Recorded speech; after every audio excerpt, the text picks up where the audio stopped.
a child was born who would ultimately impose order upon chaos, forging a new era of peace from the crucible of conflict.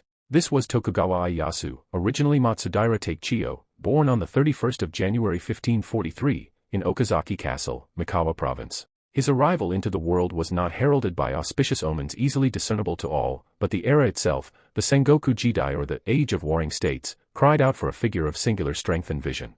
The Matsudaira clan, Ieyasu's lineage, was a minor power, precariously sandwiched between the far more formidable Imagawa clan to the east and the rapidly expanding Oda clan to the west. His father, Matsudaira Hirotada, struggled to maintain a fragile independence, constantly navigating the treacherous currents of shifting allegiances and military threats. The very air of Mikawa seemed thick with the scent of steel, the distant echoes of battle, and the pervasive anxiety of a people accustomed to the whims of powerful neighbors. It was a brutal, unforgiving school for any young lord, and for Takechiyo, this education in the harsh realities of power politics was to begin with an almost unbearable poignancy, separation and servitude. The survival of the Matsudaira clan often depended on making painful choices, and one such choice involved sending young Takechiyo as a hostage, a living pawn in the dangerous game of feudal diplomacy, a common yet always cruel practice of the age. The formative years of Tokugawa Ieyasu were thus steeped in an environment of profound instability and personal hardship, a stark contrast to the privileged upbringing one might associate with a future paramount ruler. At the tender age of 6, his father, Hirotada, decided to seek the protection of the powerful Imagawa Yoshimoto, ruler of Suruga and Tatami provinces. To secure this alliance, Takechiyo was to be sent to Suinpu, the Imagawa capital, as a hostage. However, the journey itself became a testament to the perfidy of the times. En route, a trusted Matsudaira vassal, Toda Yasumitsu, betrayed his lord and diverted Takechiyo to the Oda clan, enemies of the Imagawa. Instead of Suinpu, the young boy found himself in Nagoya, under the watchful eye of Oda Nobuhide, the formidable father of the even more formidable Oda Nobunaga. For 2 years, from the age of 6 to 8, Takechiyo lived as a hostage of the Oda. Though accounts of his treatment vary, it was undoubtedly a period of intense psychological pressure, learning early the bitter taste of vulnerability and the necessity of observing, listening, and masking his true feelings. This early exposure to the Oda household also provided him with a first-hand, albeit juvenile, glimpse into the workings of a rapidly rising military power, a stark contrast to the more traditional Imagawa. His father, Hirotada, died in 1549, purportedly assassinated by a treacherous retainer, leaving the Matsudaira clan leaderless and their lands in Mikawa even more vulnerable. Following Hirotada's death, the Imagawa clan, after complex negotiations and perhaps military pressure, managed to secure Takechiyo's release from the Oda in exchange for an Oda son. Now 8 years old, Takechiyo finally arrived in Suinpu, the Imagawa capital, but his status remained unchanged. He was still a hostage, albeit under a different master. He would spend the next 12 years, a crucial period of his youth and early manhood, under Imagawa tutelage. Here, he received education in military arts, strategy, and courtly etiquette befitting a young samurai of his station. The Imagawa, while holding him captive, also recognized his potential value as a future vassal controlling Mikawa. In 1555, at the age of 13, he underwent his Jinpoku, the coming-of-age ceremony. Imagawa Yoshimoto himself presided over the rite, bestowing upon him the name Matsudaira Jirosaburo Motonobu. The Moto character was taken from Yoshimoto's own name, a common practice signifying vassalage and favor. A year later, he was permitted to marry, his bride being Lady Jukiyama, a niece of Imagawa Yoshimoto, further binding him to the Imagawa. He also changed his name again to Matsudaira Kurandanosuke Motoyasu, the Yasu character coming from his grandfather Kiyoyasu, a revered Matsudaira leader. Despite these honors and the semblance of a normal life, Motoyasu was acutely aware of his subordinate position. He fought his first battles on behalf of the Imagawa, gaining valuable military experience, but always for their benefit, not his own. The lands of Mikawa, his birthright, were administered by Imagawa officials. This prolonged period of subservience, a constant reminder of his clan's weakness, undoubtedly fueled a deep-seated ambition for autonomy, a yearning for the day he could reclaim his patrimony and stand as his own master. These early experiences, marked by displacement, the loss of his father, and the suffocating constraints of being a political pawn, forged in him a remarkable patience, a steely determination, and an uncanny ability to bide his time, qualities that would define his long and arduous path to supremacy. The ever-present danger and the necessity for careful calculation hinted at the kind of leader he might become, not a flamboyant conqueror in the mold of some of his contemporaries, but a deliberate, methodical strategist, one who understood the long game. The year 1560 proved to be a cataclysmic turning point, not only for Motoyasu but for the entire political landscape of Japan. Imagawa Yoshimoto, at the zenith of his power and confident in his vast army, launched a massive campaign westward, aiming to march on the imperial capital, Kyoto, and assert his dominance. Motoyasu, as a loyal vassal, was tasked with a crucial but secondary role to capture Marun and Washizu fortresses, Oda strongholds, and then secure the supply lines at Odaka Castle. He executed his orders with skill and efficiency. While Motoyasu was successfully engaged in these operations, a storm of biblical proportions descended upon the main Imagawa army, encamped in the narrow Dengakwazuma Gorge near Okahazuma.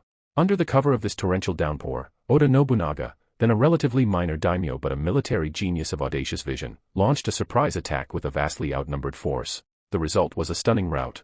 Imagawa Yoshimoto himself was killed, his head taken by an Oda samurai. The news of Yoshimoto's death sent shockwaves through the Imagawa ranks and, indeed, across Japan. For Motoyasu, isolated at Odaka Castle and having just successfully completed his mission, the information must have seemed almost unbelievable. The mighty Imagawa, who had controlled his destiny for over a decade, were suddenly leaderless and their formidable army shattered. This was the moment Motoyasu had been waiting for, perhaps not consciously planning for in its exact form, but certainly a circumstance his years of suppressed ambition had prepared him to exploit. With Yoshimoto dead, the Imagawa clan began to crumble. Their authority in Mikawa evaporated almost overnight. Motoyasu, displaying a swiftness and decisiveness that belied his youth, saw his opportunity. He abandoned Odaka Castle and, instead of retreating to the Imagawa capital of Suinpu as might have been expected, he made a bold dash for his ancestral home, Okazaki Castle in Mikawa. The castle was still nominally under Imagawa control, but their garrison was demoralized and leaderless. Motoyasu, with his own contingent of Mikawa warriors loyal to him, found the gates open. He re-entered his birthplace not as a hostage or a subordinate, but as a lord in his own right. This act marked his de facto independence. The years of waiting, of enduring humiliation and serving another's ambition, were over. He was now Matsudaira Motoyasu, Lord of Okazaki, though his domain was still small and his position precarious. One of his first and most critical decisions was to assess the new power dynamic. The Imagawa were a spent force, at least for the moment. The Oda, under the victorious Nobunaga, were clearly the ascendant power in the region. Instead of trying to avenge his former Imagawa masters or attempting a feudal solo stand, Motoyasu made a pragmatic and far-sighted choice. He sought an alliance with Oda Nobunaga, the very man responsible for Yoshimoto's demise. This was a stunning reversal, a testament to his realistic appraisal of the situation and his focus on survival and advancement rather than sentiment or past obligations. In 1562, the Kyosu alliance was formally concluded between Motoyasu and Nobunaga. This alliance would become one of the most enduring and consequential in Japanese history, lasting for 2 decades until Nobunaga's death, and it formed the bedrock of Motoyasu's subsequent rise. Having secured his flank through the alliance with Nobunaga, Motoyasu, now free from Imagawa domination, turned his attention to consolidating his power within Mikawa province. This was no simple task. Years of Imagawa rule had weakened the Matsudaira clan's authority, and various local samurai families, or ji-samurai, had grown accustomed to a degree of autonomy. Moreover, a significant religious and military uprising, the Ikkoiki movement, posed a severe threat. The Ikkoiki were militant Buddhist adherents, primarily of the Jodo Shinshu sect, who commanded considerable popular support and formidable fortified temple strongholds. Many of Motoyasu's own vassals, including some of his most trusted retainers, were followers of this sect and joined the rebellion against him. The Mikawa Ikkoiki Uprising, 1563–1564, was a brutal internal conflict that tested Motoyasu's leadership and resolve to the utmost. He faced betrayal from within his own ranks and had to fight desperately to suppress the well-organized and fanatically motivated rebels. The fighting was fierce, and at one point, Motoyasu himself was reportedly struck by a bullet that failed to penetrate his armor. He eventually crushed the uprising through a combination of military force and shrewd diplomacy, offering clemency to many who surrendered, thereby avoiding a prolonged and debilitating war of attrition. This victory was crucial. It not only solidified his control over Mikawa but also demonstrated his ruthlessness when necessary and his capacity for forgiveness when politically expedient. It was around this period, in 1566, that he petitioned the imperial court to change his surname from Matsudaira to Tokugawa, claiming descent from the ancient Minamoto clan through the Nida lineage, a move designed to elevate his prestige and legitimize his growing power. He also took the name Ieyasu. Tokugawa Ieyasu was now poised to expand his influence beyond the borders of Mikawa, no longer a minor provincial lord but a significant player on the Sengoku stage, backed by the formidable Oda Nobunaga.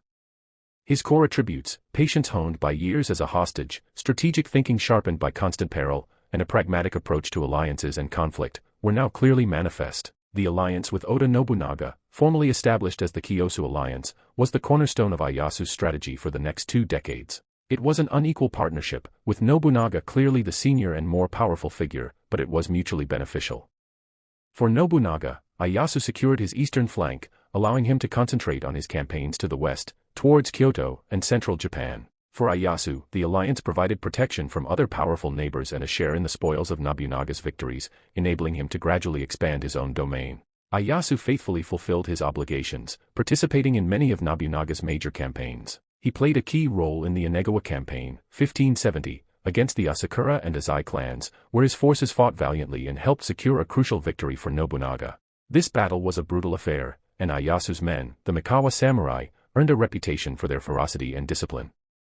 In return for his loyalty and military contributions, Nobunaga allowed Ieyasu to absorb the western part of Tatami province, formerly Imagawa territory, after the Imagawa clan finally collapsed following the death of Imagawa Ujizane, Yoshimoto's hapless son. This expansion brought Ieyasu into direct conflict with another powerful warlord, Takeda Shingen of Kai province, one of the most brilliant military strategists of the Sengoku period. The Takeda clan, renowned for its formidable cavalry, posed a serious threat to both Ieyasu and Nobunaga. The confrontations with the Takeda clan provided some of the most severe tests of Ieyasu's military career and forced him to learn bitter lessons. Takeda Shingen, a master tactician, launched an invasion of Tatami in 1572, aiming to march on Kyoto. Ieyasu, with a much smaller force and only limited reinforcements from Nobunaga, found himself dangerously exposed. Against the advice of some of his seasoned generals, and perhaps overconfident or feeling pressured to prove his valor, Ieyasu chose to confront Shingen's main army at Mikitagawa in January 1573. The result was a disastrous defeat for Ieyasu. His forces were outmaneuvered and overwhelmed by the Takeda cavalry. Ieyasu himself barely escaped with his life, famously returning to Hamamatsu Castle with only a handful of retainers, reportedly so shaken that he defecated in his saddle, an incident he later had commissioned into a painting as a constant reminder of his fallibility and the importance of caution. This humiliating experience, however, became a profound learning opportunity. Ieyasu, always a pragmatist, studied his defeat, analyzed Shingen's tactics, and resolved never to be so rash again. He learned the value of defensive warfare, the importance of intelligence, and the need to choose his battles carefully. Fortune, however, soon smiled on Ieyasu. Takeda Shingen, his health failing, died in May 1573, halting the Takeda advance. Shingen was succeeded by his son, Takeda Katsuyori, who, while a capable warrior, lacked his father's strategic genius and political acumen. The struggle against the Takeda clan continued under Katsuyori. In 1575, Katsuyori laid siege to Nagashino Castle, a Tokugawa possession in Mikawa. This time, Ieyasu and Oda Nobunaga joined forces to confront him. The Battle of Nagashino became a landmark in Japanese military history, famous for Nobunaga's innovative use of firearms. Nobunaga deployed a large contingent of arquebusiers, matchlock gunners, behind wooden palisades, arrayed in rotating volleys to maintain continuous fire. When the famed Takeda cavalry repeatedly charged the Oda Tokugawa lines, they were met with devastating fusillades that decimated their ranks. Ieyasu's forces played a crucial role in the battle, particularly in a daring night raid on a Takeda fort led by Sakai Tadetsugu, which threw the Takeda rear into confusion and contributed significantly to their eventual rout. The victory at Nagashino was a turning point. It shattered the myth of Takeda cavalry invincibility and marked a decisive shift in military tactics, demonstrating the ascendancy of firearms in Japanese warfare.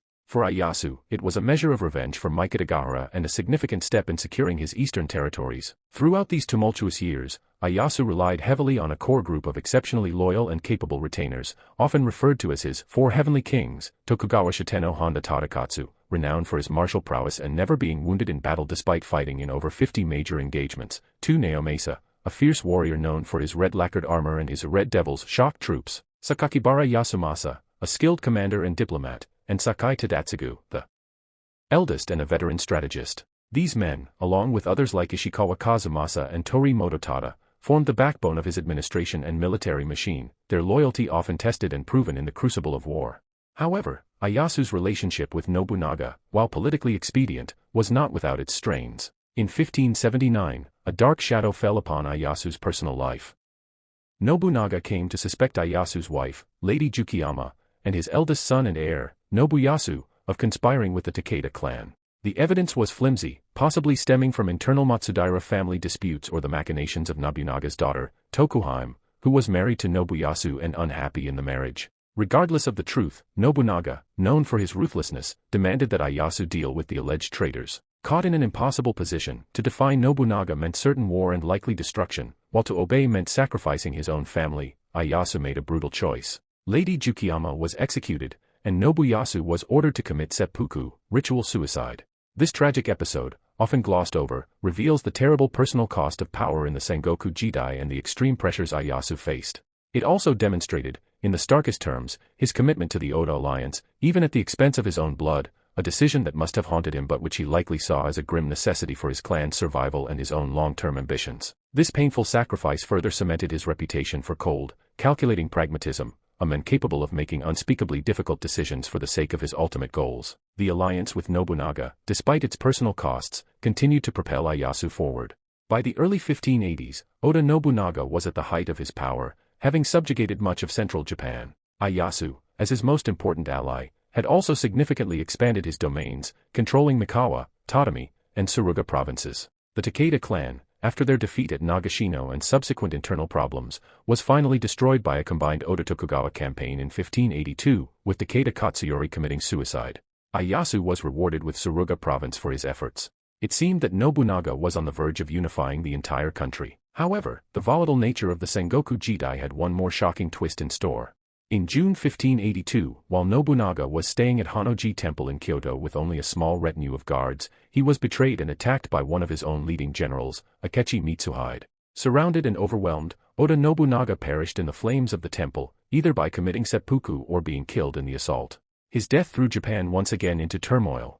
Ieyasu was in Sakai, near Osaka, at the time, far from his own territories and in a region now controlled by Akechi Mitsuhide's forces. His position was extremely perilous. With only a small escort, he had to make a desperate and dangerous journey back to Mikawa, traversing through hostile territories, particularly the mountainous Iga province, notorious for its independent and often hostile ninja and samurai clans. This perilous retreat, known as the Iga Go or Crossing Iga, became legendary. Guided by loyal retainers and assisted by local allies, including the ninja leader Hattori Hanzo, a figure later heavily romanticized in folklore, Ieyasu narrowly escaped capture and death, eventually reaching the safety of his own lands. This harrowing experience further tempered his resolve and highlighted his resourcefulness under extreme pressure. The death of Oda Nobunaga created a massive power vacuum. Several of Nobunaga's leading generals vied to succeed him. The most prominent among them was Hashiba Hideyoshi, later Toyotomi Hideyoshi, a man of peasant origins who had risen through the ranks due to his exceptional talent and loyalty to Nobunaga. Hideyoshi acted with incredible speed. He swiftly marched his army back from a campaign in the Chugoku region, defeated Akechi Mitsuhide at the Battle of Yamazaki just days after Nobunaga's assassination, and quickly established himself as the dominant figure among Nobunaga's former vassals. Ieyasu, having returned to Mikawa, adopted a more cautious approach. While other Oda vassals engaged in a flurry of political maneuvering and military clashes, Ieyasu focused on consolidating his own position.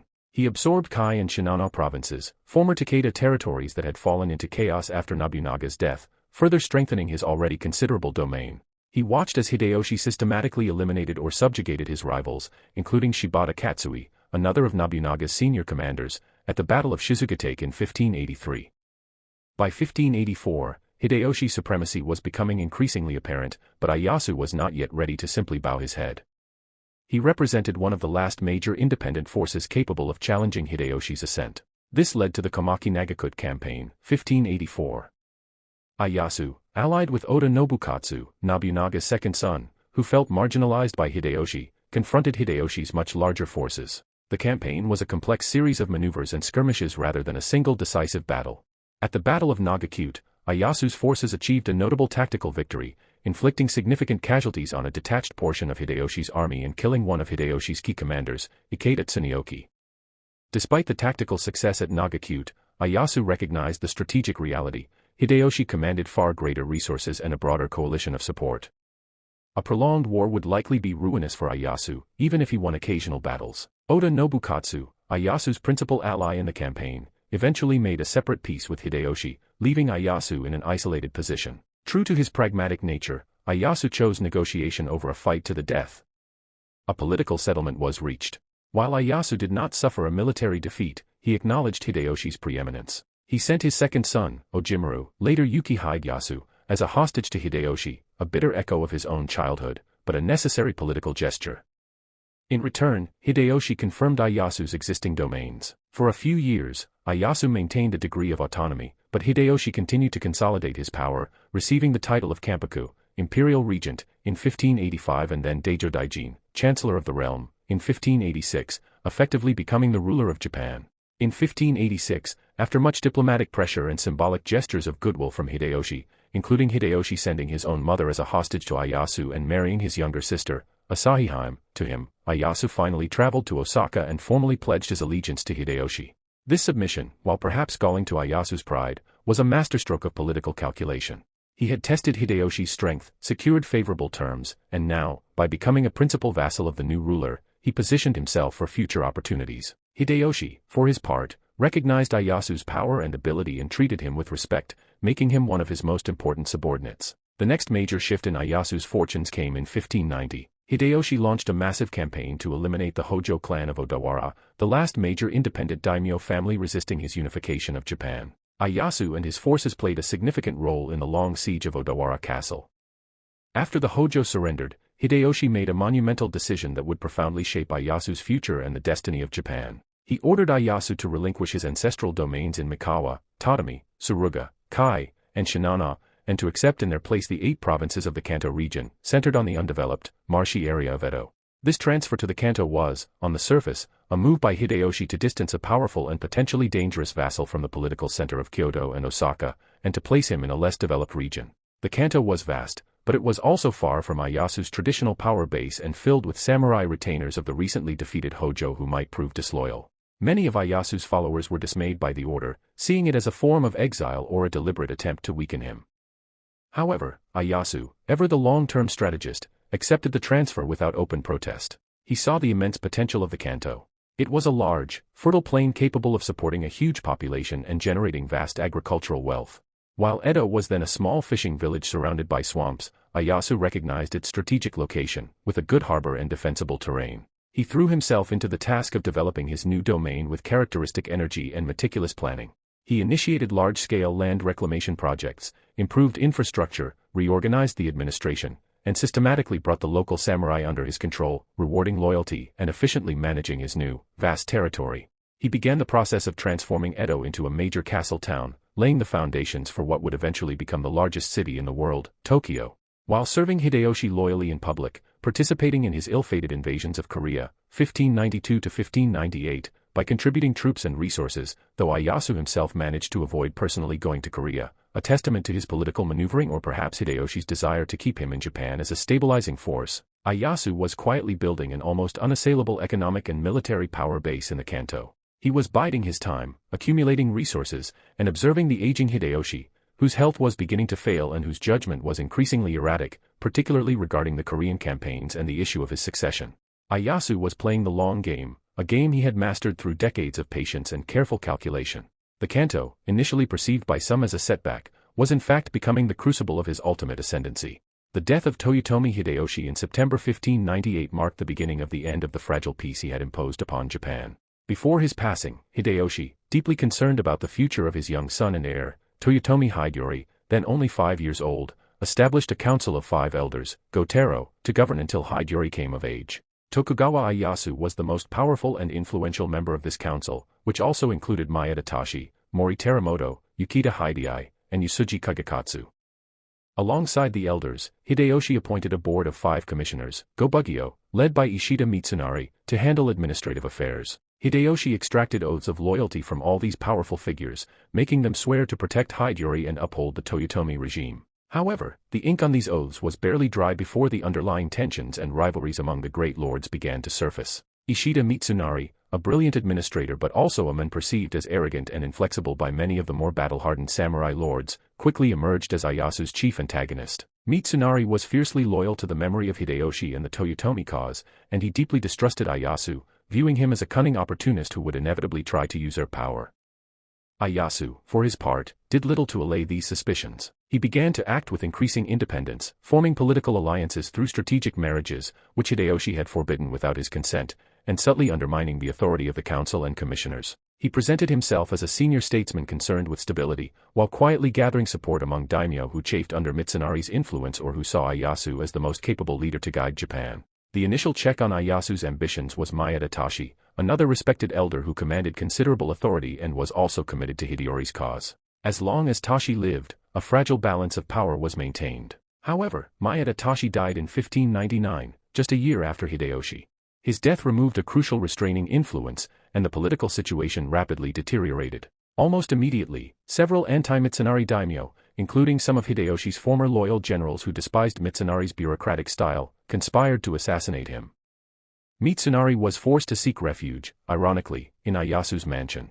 Ieyasu, in a shrewd political move, protected Mitsunari from his enemies but then effectively exiled him to his Sawayama castle, removing him from the center of power in Osaka.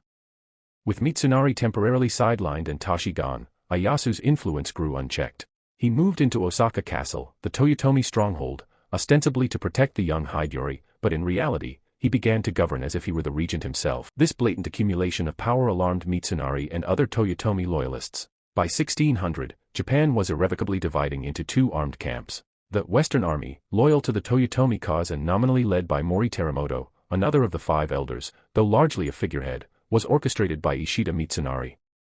It drew support primarily from daimyo in western Japan. The Eastern Army rallied around Tokugawa Ieyasu, comprising daimyo from eastern Japan, as well as many lords who had grievances against Mitsunari or who believed Ieyasu was the strongest and most capable leader to ensure stability. The prelude to open conflict was marked by a flurry of diplomatic activity, threats, and troop movements. Yusuji Kagekatsu, one of the elders and a powerful northern daimyo, openly defied Ieyasu by strengthening his military preparations. Ieyasu used this as a pretext to announce a punitive expedition against Yusuji. As Ieyasu marched his main forces north to confront Yusuji, Mitsunari seized the opportunity to declare Ieyasu a traitor to the Toyotomi and began mobilizing the Western Army, aiming to attack Ieyasu's power base in the Kanto and his garrisons in central Japan, such as Fushimi Castle, which was defended by Ieyasu's loyal retainer Tori Mototada. The stage was set for one of the largest and most decisive battles in Japanese history. Fushimi Castle fell to the Western Army after a heroic defense by Tori Mototada, who fought to the death, knowing his sacrifice would buy Ieyasu precious time. Upon hearing of Mitsunari's mobilization, Ieyasu abandoned his Yusuji campaign, leaving a containing force, and rapidly marched his main army westwards. His son, Hidetada, was tasked with leading a substantial Tokugawa contingent along the Nakasendo, one of the main mountain roads, to join his father. However, Hidetada got bogged down in a fruitless siege of Ueda Castle, defended by Sanada Masayuki, and failed to arrive in time for the main battle, a mistake that earned him his father's severe reprimand and almost cost him his inheritance. Meanwhile, Ieyasu, leading the main body of the Eastern Army, advanced along the Takeda coastal road. The two massive armies, each numbering around 80,000 to 90,000 men, converged near the small village of Sekigahara in Mino Province on October 21, 1600. The terrain at Sekigahara was a valley, strategically important as it controlled routes between eastern and western Japan. The Western Army, under Mitsunari's overall command, had arrived first and taken up strong defensive positions on the surrounding hills. Ieyasu's Eastern Army deployed on the valley floor, seemingly at a tactical disadvantage. The battle began in a thick morning mist. Initially, the fighting was fierce and favored the Western Army, whose advantageous positions allowed them to pour fire and launch charges down upon the Eastern forces. Several of Ieyasu's units came under severe pressure. Ieyasu himself remained remarkably calm at his command post, observing the flow of the battle and waiting for the opportune moment. He had, in typical fashion, engaged in extensive karayaku, secret maneuvering and persuasion, before the battle, promising land and favor to several Western Army daimyo in exchange for their timely defection or inaction. The most crucial of these was Kobayakawa Hideaki, a young and ambitious daimyo commanding a large contingent of 15,000 men positioned on Mount Matsuo, overlooking the Western Army's flank. For hours, Kobayakawa hesitated, despite pre-arranged signals from Ieyasu. The battle hung in the balance. Frustrated by Kobayakawa's indecision, Ieyasu reportedly ordered his arquebusiers to fire upon Kobayakawa's position on Mount Matsuo, a risky gamble to force his hand. Whether it was this act of persuasion or his own calculation of the shifting tides, Kobayakawa finally made his move. He ordered his forces to charge down the mountain, not against Ieyasu as Mitsunari expected, but straight into the flank of Otani Yoshitsugu's Western Army division. Otani, anticipating such a betrayal, had positioned his troops to counter it, but Kobayakawa's attack, combined with the subsequent defections of other Western lords like Wakisaka Yasuharu, Kachiki Motetsuna, and Ogawa Suktada, who had also been swayed by Ieyasu's promises, caused a catastrophic collapse in the Western Army's lines. Ishida Mitsunari's carefully laid plans unraveled in a matter of hours. The Western Army disintegrated into a rout. Many of its commanders were killed in the fighting or captured and executed later, including Ishida Mitsunari himself, who was captured a few days after the battle and beheaded in Kyoto. Konishi Yukinaga, another prominent Christian daimyo and Western Army leader, met a similar fate. The Battle of Sekigahara was an overwhelming victory for Tokugawa Ieyasu. It was not just a military triumph, it was the culmination of decades of patience, strategic planning, political maneuvering, and ruthless determination. The sheer scale of the conflict, the number of daimyo involved, and its decisive outcome made it the watershed moment that effectively ended the Sengoku Jidai. Ieyasu was now the undisputed master of Japan. The path to establishing his own shogunate, a military government that would bring lasting peace, was clear. In the immediate aftermath of Sekigahara, Ieyasu moved swiftly to consolidate his power. He redistributed the fiefs of the defeated Western army lords, confiscating vast territories and awarding them to his loyal vassals and allies, significantly strengthening his own faction and ensuring their continued support. Lords who had hesitated or joined him late received smaller rewards or were relocated, while those who had actively opposed him were either dispossessed or had their domains severely reduced. This massive redistribution of land and power fundamentally reshaped the feudal map of Japan, creating a structure that would underpin Tokugawa rule for centuries. Having eliminated his major rivals and secured the allegiance of most of the remaining daimyo, Ieyasu was now the paramount power in the land. In 1603, 3 years after Sekigahara, the imperial court, recognizing the reality of his authority, bestowed upon Tokugawa Ieyasu the ancient and highly coveted title of Seitai Shogun, Great General who subdues the barbarians, or shogun. This appointment formally marked the beginning of the Tokugawa shogunate, also known as the Edo Bakufu.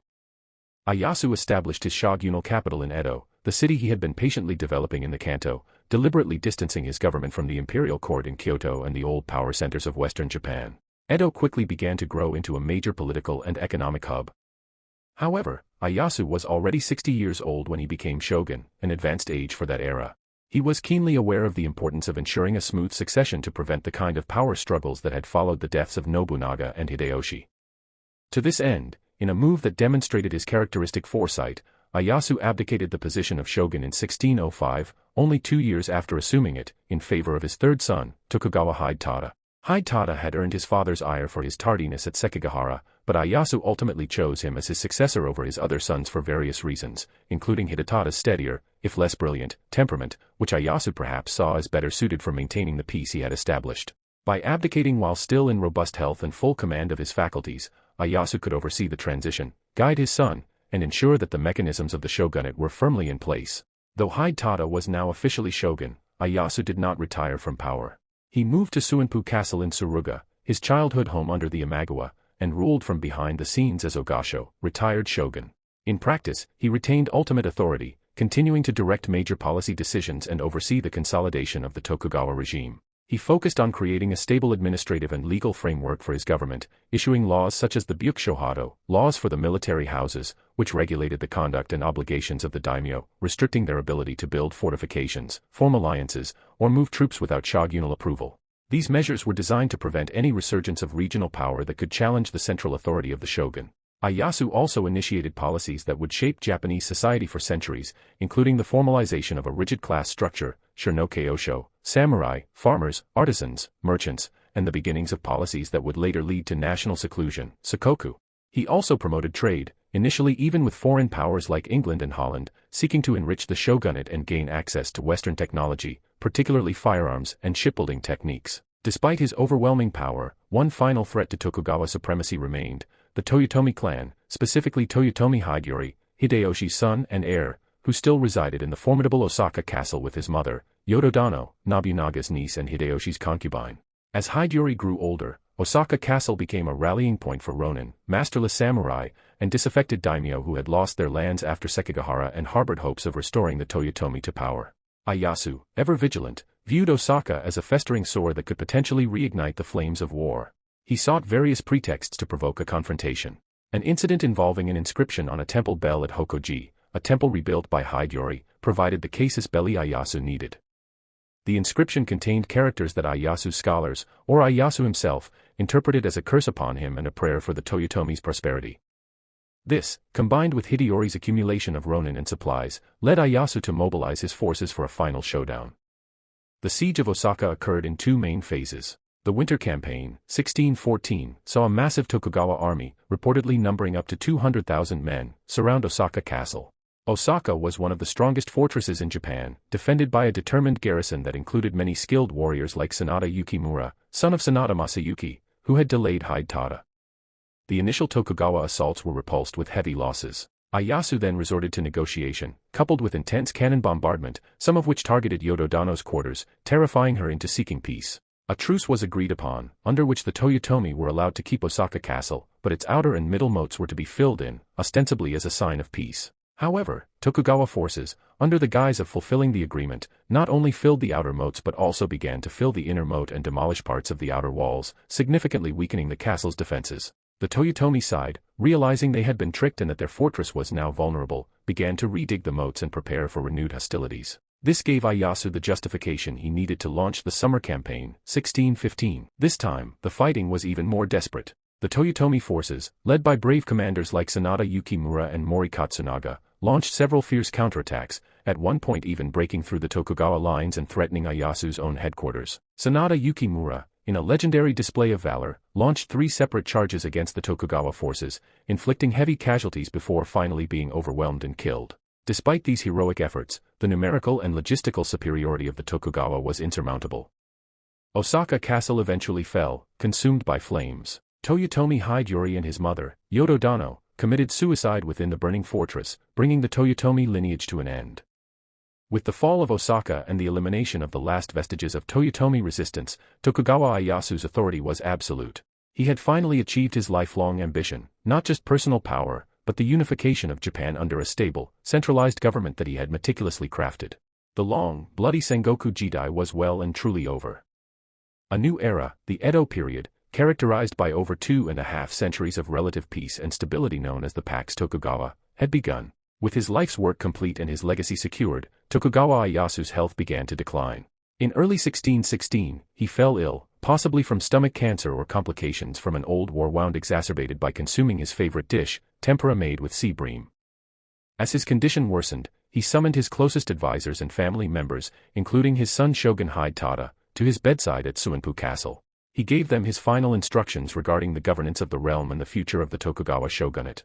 He emphasized the importance of maintaining peace, upholding justice, and caring for the welfare of the people. He also left behind a document known as the Legacy of Ieyasu, Tashogu Eiken, a set of precepts and guiding principles for his successors, though its authenticity has been debated by historians. Tokugawa Ieyasu died on June 1, 1616, at the age of 73. He was initially buried at Kinasan, a scenic spot overlooking Suruga Bay, as per his wishes. A year later, his remains were ceremoniously transferred to Nikko, a mountainous area north of Edo, and enshrined in the magnificent Tashogu Shrine, built on an unprecedented scale of opulence and artistry.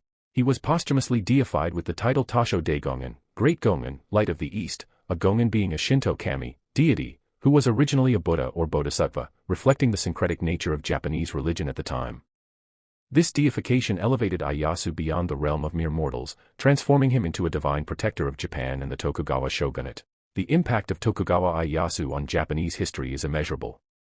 The shogunate he established endured for over 260 years, from 1603 to 1868, bringing an unprecedented period of domestic peace, political stability, and cultural efflorescence. This era, known as the Edo period, witnessed significant economic growth, urbanization. Edo became one of the largest cities in the world, the rise of a vibrant merchant class, and the development of unique art forms like ukiyo-e woodblock prints, kabuki theater, and haiku poetry. The strict social hierarchy, samurai, farmers, artisans, merchants, enforced by the Tokugawa regime, while rigid, contributed to social order. The policy of sakoku, or national seclusion, which severely restricted foreign contact and trade, primarily to the Dutch and Chinese at Nagasaki, from the 1630s onwards, isolated Japan from many external influences for over 2 centuries. While this policy had long-term consequences for Japan's technological and political development relative to the West, it also fostered a unique and introspective cultural development. The centralized feudalism implemented by Ieyasu, where the shogun in Edo held supreme authority over the daimyo, who were required to spend alternate years in Edo under the Sankenkotai system, a measure to drain their resources and ensure their loyalty, effectively ended the centuries of internecine warfare that had plagued medieval Japan. The administrative and legal structures he put in place provided a framework for governance that lasted for generations. Reflecting on the character of Tokugawa Ieyasu, several traits stand out. His patience was legendary, often summed up in the famous Japanese saying comparing the 3 great unifiers: if the cuckoo does not sing, kill it, Oda Nobunaga, representing ruthlessness; if the cuckoo does not sing, make it sing, Toyotomi Hideyoshi, representing persuasiveness and ambition; if the cuckoo does not sing, wait for it to sing, Tokugawa Ieyasu, representing patience and strategic waiting. This aphorism, while simplistic, captures a core element of Ieyasu's approach. He was willing to endure years of hardship as a hostage, serve as a subordinate to both Imagawa Yoshimoto and Oda Nobunaga, and even submit to Toyotomi Hideyoshi, all while biding his time and building his strength for the opportune moment. His pragmatism was equally remarkable. He made alliances with former enemies, like Nobunaga after Okahazama, sacrificed personal feelings for political necessity, as in the tragic case of his wife and son, and always prioritized the long-term survival and advancement of his clan and, ultimately, his own power. He was a master strategist, not just on the battlefield, where he learned from both his victories, like Nagashino, and his defeats, like Mikitagahara, but also in the complex game of feudal politics. His meticulous planning in developing the Kanto region, his skillful manipulation of rivals, and his careful construction of the shogunal system all attest to his strategic genius. He was undoubtedly ruthless when necessary, as demonstrated in the destruction of the Toyotomi clan at Osaka, but he was also capable of clemency and wise governance when it served his purposes. His journey from a minor lord's son, shunted between powerful clans as a mere pawn, to the unifier of a war-torn nation and the founder of a dynasty that would rule for centuries, is one of the most extraordinary stories in world history. The Great Peace, or Taihei, that Tokugawa Ieyasu bequeathed to Japan was his most profound legacy. After centuries of ceaseless conflict, where life was precarious and the land was repeatedly ravaged by war, the stability established by the Tokugawa shogunate allowed Japanese society to flourish in ways previously unimaginable. While the Edo period was not without its own social tensions, economic challenges, and eventual decline, it represented a remarkable achievement in an age often characterized by violence and disorder elsewhere in the world. Ieyasu's life serves as a testament to the power of resilience, the importance of strategic foresight, and the profound impact one individual can have on the course of history. The image of him enshrined at Nikko, as Tasho Daigongen, the Light of the East, is more than just a posthumous honor, it is a recognition of the monumental shift he engineered, guiding Japan out of the darkness of the Warring States period and into the long, sustained light of an era defined by his vision and his will. His name remains synonymous with the unification of Japan and the establishment of a lasting order, a legacy that continues to shape Japan's understanding of its own past and its enduring cultural identity. The echoes of his decisions, the foundations he laid, resonated through Japanese society for centuries, demonstrating that true power lies not just in conquest, but in the ability to build, to sustain, and to create an enduring peace from the ashes of war.